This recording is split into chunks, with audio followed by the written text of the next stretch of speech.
अस्सलामुअलैकुम, I am Areeja Aziz. Welcome to my YouTube channel. ये है चैप्टर नंबर 1 जो 9th क्लास न्यू सिलेबस आया 9th क्लास का। पहले जो 9th क्लास का चैप्टर होता था, फर्स्ट चैप्टर, वो था मैट्रिक्स और डिटर्मिनेंट्स के बारे में। लेकिन अब जो न्यू सिलेबस आया है, न्यू बुक आई है मैथ्स की, उसमें जो पहला चैप्टर है वो है रियल नंबर्स के अबाउट। चैप्टर जो स्टार्ट होता है उसमें रियल नंबर की जो है हिस्ट्री है, उसमें थ्योरी वाला सारा पोर्शन आ जाता है। और नेक्स्ट रियल नंबर का इंट्रोडक्शन दिया हुआ है, उसको एक्सप्लेन किया हुआ है। और नेक्स्ट हमारे पास फर्दर चीज़ें आ जाती हैं। तो मैंने इसमें जो फर्स्ट चैप्टर है 1.1 एक्सरसाइज, उसमें जितने भी कंसेप्ट्स यूज़ हुए हैं वो सारे इसमें इस वीडियो में एक्सप्लेन किए हैं। अगर हम इसको समझ लेते हैं इन कंसेप्ट्स को, तो हमारी जो 1.1 एक्सरसाइज है वो इजीली सोल्व हो जाएगी इंशाल्लाह। तो पहले हम देख लेते हैं रियल नंबर होता क्या है, इसकी डेफिनेशन देख लेते हैं। रियल नंबर ऐसा नंबर है जिसको हम एक्सप्रेस कर सकते हैं फाइनाइट डेसिमल या फिर फ्रैक्शन की फॉर्म में। और इसमें दोनों तरह के नंबर्स इंक्लूड होते हैं। उसमें रैशनल नंबर्स आ जाते हैं और इरेशनल नंबर्स आ जाते हैं। और Q यहाँ पे डिनोट करता है रैशनल नंबर्स को और Q प्राइम डिनोट करता है इरेशनल नंबर्स को। नेक्स्ट इन्हीं रियल नंबर्स को फर्दर टाइप्स में डिवाइड किया हुआ है, वो देख लेते हैं। रियल नंबर्स को हम डिवाइड करते हैं दो तरह के नंबर्स में, रैशनल और इरेशनल नंबर्स में। रैशनल में हमारे पास आ जाते हैं सिंपल, जिसको हम फ्रैक्शन की फॉर्म में भी लिख सकते हैं, और -5, 0, 7 etc। और इरेशनल जिनको हम क्यूब रूट या फिर स्क्वायर रूट की फॉर्म में लिखते हैं, वो इरेशनल नंबर्स में आ जाते हैं, क्यू प्राइम से डिनोट करते हैं इनको। नेक्स्ट जो रैशनल नंबर्स हैं उसको हम फर्दर डिवाइड करते हैं इंटीजर्स और नॉन इंटीजर्स की फॉर्म में। इंटीजर्स में हमारे पास सिंपल आ जाते हैं -2, +-1, +-2, ऐसे नंबर्स आ जाते हैं। और जो नॉन इंटीजर है उसमें फ्रैक्शन वाले नंबर्स जो होते हैं डेसिमल वगैरह में जिनका आंसर आएगा, वो नॉन इंटीजर्स वगैरह में आ जाते हैं। नेक्स्ट इंटीजर्स को फिर फर्दर दो टाइप्स में डिवाइड किया हुआ है, नेगेटिव इंटीजर्स और होल नंबर्स। नेगेटिव इंटीजर्स में हमारे पास नेगेटिव नंबर सिंपली इंटीजर्स दो तरह के होते हैं, प्लस और माइनस। जो नेगेटिव है वो नेगेटिव इंटीजर्स में आ जाएंगे। Next whole number, as we know whole number start होते हैं 0, 1, 2, 3 एंड सो ऑन। उसके बाद होल नंबर्स को डिवाइड किया हुआ है दो तरह के नंबर्स में, ज़ीरो और नेचुरल नंबर्स में। ज़ीरो और नेचुरल नंबर जो है हमारे पास स्टार्ट होता है वो 1 से स्टार्ट होता है। जो रियल नंबर का था इंट्रोडक्शन, हिस्ट्री वगैरह, और जो रियल नंबर्स की टाइप्स थी। उसके बाद था एक कॉन्सेप्ट नंबर लाइन का फर्स्ट चैप्टर में। नंबर लाइन क्या होती है? विजुअल रिप्रेजेंटेशन होती है नंबर्स की एक लाइन पे, और उसकी जो राइट साइड पे हमारे पास पॉजिटिव नंबर्स आ जाते हैं, ऑनवर्ड हमारे पास पॉजिटिव नंबर चलते हैं, सेंटर में 0, और जो लेफ़्ट साइड होती है उसमें हमारे पास नेगेटिव नंबर्स आ जाते हैं। ऐसे फर्दर हमारे पास चलती रहती है इन्फिनिटी तक नंबर लाइन। नेक्स्ट है जी प्रॉपर्टीज़ ऑफ रियल नंबर्स। जो 1.1 एक्सरसाइज है ना, उसमें मोस्टली प्रॉपर्टीज़, पूरी जो एक्सरसाइज है वो प्रॉपर्टीज़ लगा के ही सॉल्व होती है। उसमें जस्ट यही बताना है हमने कि प्रॉपर्टीज़ कौन सी लगती हैं।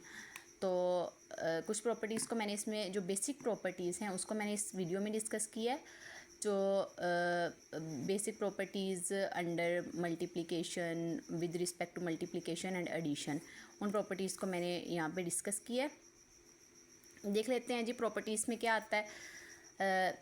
इस साइड पे मैंने लिखी हुई है ये कॉलम में name of properties with respect to addition और मल्टीप्लिकेशन। उसके बाद उसकी मैंने दी हुई हैं एग्जांपल्स। सबसे पहले क्लोजर प्रॉपर्टी है। क्लोजर प्रॉपर्टी क्या होती है? हमने ये दो नंबर्स ले लिए ए बी। यहाँ पे एक प्रॉपर्टी में 3 नंबर्स भी यूज़ हैं, यहाँ पे हमने 3 नंबर्स लिए हैं A B C. The following result are true for any real numbers A B C 3 number लिए हैं। क्लोजर प्रॉपर्टी में हमारे पास दो नंबर, अगर हम दो नंबर को ऐड करें तो वो रियल नंबर से ही बिलोंग करते हैं। अंडर मल्टीप्लिकेशन क्या होता है कि इन दो नंबर्स को अगर हम मल्टीप्लाई करें तो वो रियल नंबर से बिलोंग करते हैं। एग्जाम्पल उन्होंने ली हुई है, 6+4 को हमने प्लस किया तो 10 आया, जो कि रियल नंबर से बिलोंग करता है। और मल्टीप्लाई में क्या किया? अगर दोनों नंबर्स को मल्टीप्लाई, इन दोनों नंबर्स को मल्टीप्लाई करें तो 24 आता है, वो भी ऑब्वियसली हमारे पास रियल नंबर से बिलोंग करता है। नेक्स्ट आती है कमोटेटिव प्रॉपर्टी। कमोटेटिव प्रॉपर्टी में क्या होता है? अगर हम दो नंबर को ऐड करें, फिर उनकी जो पोजीशन है उसको चेंज कर दे, बी को पहले लिख दिया, ए को बाद में लिख दिया, तो उनका जो आंसर है वो सेम आएगा, इक्वल आएगा। और मल्टीप्लाई में क्या होगा? अगर दोनों नंबर्स को मल्टीप्लाई कर दे, सेम इनकी पोजीशन भी चेंज कर दे, तो आंसर क्या आता है? दोनों का सेम आता है। और एग्जांपल ली हुई है 4+7 कर लो या 7+4 कर लो, आंसर जो है वो 11 ही आना है। इसी तरह मल्टीप्लाई में भी 4×7 कर लो या 7×4 कर लो, तो आंसर जो है वो 28 आता है दोनों का। नेक्स्ट आती है हमारे पास थर्ड वाली प्रॉपर्टी, एसोसिएटिव प्रॉपर्टी।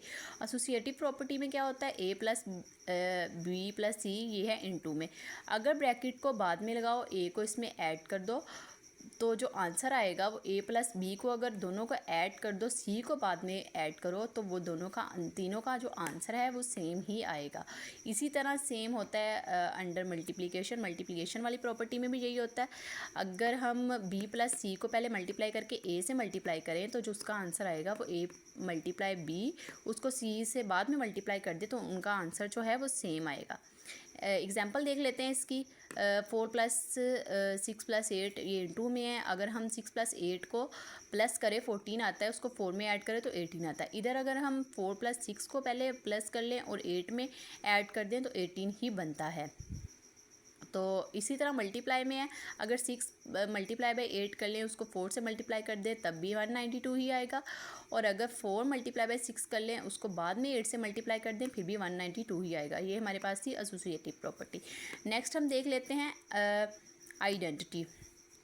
आइडेंटिटी जो एडिशन की होती है वो ज़ीरो होती है। अगर हम किसी भी नंबर ले लें, a b c कोई भी नंबर ले लें, उसमें अगर हम ज़ीरो को ऐड करते हैं तो उस पर कोई फ़र्क नहीं पड़ता। अगर a में हमने ज़ीरो ऐड किया है तो वो a ही रहेगा। इसी तरह मल्टीप्लाई की जो होती है वो 1 होती है। आइडेंटिटी 1 से अगर हम किसी भी नंबर को मल्टीप्लाई करें तो वो नंबर पर कोई फ़र्क नहीं पड़ता, वो वैसे का वैसे रहता है। ये एग्जांपल्स दी हुई हैं। 6 में हमने ज़ीरो ऐड किया तो 6 ही रहा, वो मल्टीप्लाई में भी 6 को 1 के साथ मल्टीप्लाई किया तो वो 6 ही रहा। नेक्स्ट इन्वर्स आ जाता है। इन्वर्स रेसिप्रोकल होता है। ए को अगर हम -a में प्लस करें तो -a+a वो ज़ीरो हो जाता है, आइडेंटिटी उसकी बन जाती है। अगर इन्वर्स एक्चुअली होता ये है कि एक जो है वर्ड या नंबर है कोई भी, उसका रेसिप्रोकल से उसको अगर हम प्लस कर रहे हैं तो वो ज़ीरो बनता है, अगर हम उसको मल्टीप्लाई करते हैं तो वो 1 बन जाता है। जैसे a है, इसको मल्टीप्लाई कर रहे हैं 1/a से तो वो 1 के इक्वल आ रहा है। एग्जाम्पल्स में क्या है, अगर 14 को -14 से सॉरी यहाँ पे प्लस आना था,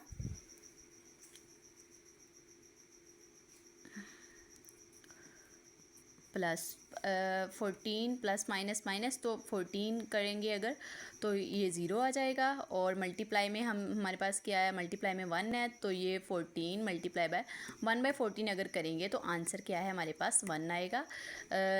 अंडर एडिशन जो है आइडेंटिटी वो ज़ीरो होती है तो इसका आंसर 0 आया। और अगर अंडर मल्टीप्लिकेशन इसका आंसर 1 आया तो हमारे पास इन्वर्स प्रॉपर्टी भी होल्ड यहाँ पे करती है। ये थी हमारे पास इन्वर्स प्रॉपर्टी। नेक्स्ट एक और प्रॉपर्टी थी distributive property of multiplication over addition. इसमें मल्टीप्लिकेशन और एडिशन दोनों चीज़ें रहती हैं। यहाँ पे दो नंबर्स को अगर हम ऐड करते हैं b+c को और उसको a के साथ मल्टीप्लाई करते हैं तो जो a है वो दोनों के साथ मल्टीप्लाई होगा, ab+ac दोनों के पास सेपरेट मल्टीप्लाई होगा। ये थी आज की जो थी रियल नंबर्स की बेसिक प्रॉपर्टीज़। नेक्स्ट उसमें आ जाती हैं हमारे पास, जो नेक्स्ट वीडियो मैं अपलोड करूँगी उसमें होंगी इक्वालिटी और इनइक्वालिटी की वो अलग अलग प्रॉपर्टीज़ होती हैं, तो वो मैं एक्सप्लेन करूँगी इंशाल्लाह। तो आज तक के लिए इतना ही था। अल्लाह हाफिज़।